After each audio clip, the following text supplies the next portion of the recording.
এই গোলামের পুত, তোর লাইসেন্স থেকে না, হ্যাঁ? শিরিন মেম্বার তোর হাতের ইশারা করছে আর তুই গাড়ি না থামে 10 কদম আগে আসছো। এখন তো আমি 10 কদম হাইটে আসলাম, এই যে টাকা কি আমার টিকিট থেকে কাইটা তোর বাপরা হিসাবে দিয়ে যাইবো? আপা দেন, বাপ মানে কথা কইবেন, বুকে পাপ করছে এইভাবে মেনে নেব, কিন্তু আমার ড্রাইভিং লাইসেন্স নিয়ে কোনো কথা কইবেন না। অনেক কষ্টে অনেক সাধনায় লাইসেন্স পেয়েছি। হারামজাদার সাহস তো কম না, হ্যাঁ?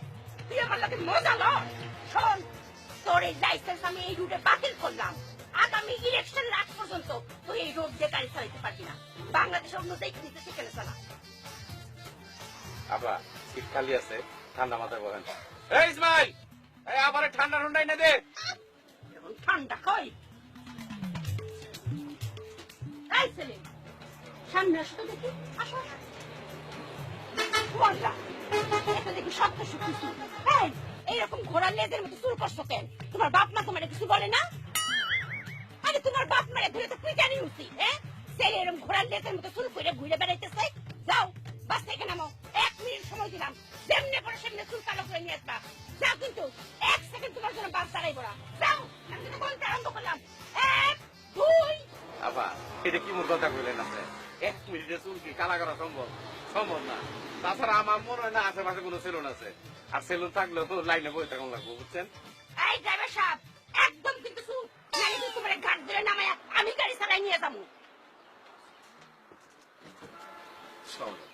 মৌলভী সাহেব, আসসালামু আলাইকুম।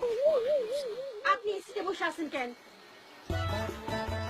আপা আমার স্ত্রী কুয়াতি।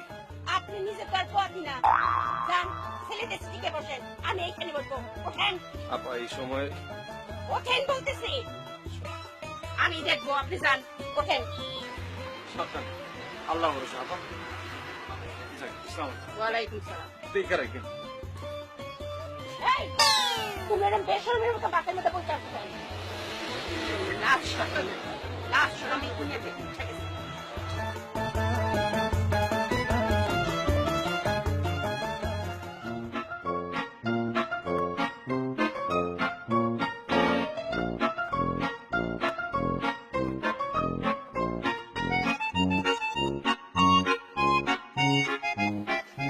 এই দিনে না পা ঠান্ডা খান, আরাম করে ঠান্ডা খান। ঠান্ডা আছে তো? ঠান্ডা